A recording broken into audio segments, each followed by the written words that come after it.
Centre থেকে আজ tata টিয়াগোতে duty পড়েছে। নমস্কার দর্শক, সেন্টার থেকে আজ আমায় এই টাটা টিয়াগোতে ডিউটি দিয়েছে।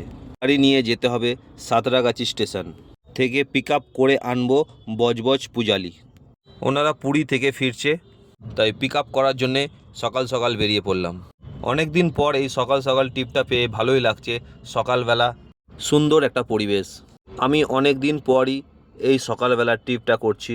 আগে ভোরবেলা অনেক airport drop, Howrah pick up, airport pick up, Howrah pick up duty করতাম। এখন অনেক দিন হয়ে গেছে করি না। আজ সকালবেলা এই ডিউটিটা করে খুব ভালোই লাগে। এখন সেকেন্ড ব্রিজ দিয়ে যাচ্ছি সাঁতরাগাছির দিকে। পর টোল ট্যাক্স কেটে নবান্নর কাছ থেকে না এক্সপ্রেস ধরে সোজা সাঁতরাগাছি স্টেশন।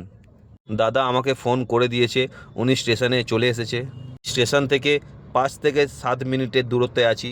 কোনা এক্সপ্রেস থেকে আমরা সোজা চলে যাচ্ছি সাঁতরাগাছির দিকে। সাঁতরাগাছি ব্রিজের কাছে চলে এসেছি। তারপর দাদাকে বৌদিকে তুলে ওনাদের বাড়িতে ড্রপ করলে আমাকে টাকা দিয়ে দিল। আমি টাকা নিয়ে বাড়ির দিকে রওনা দিলাম।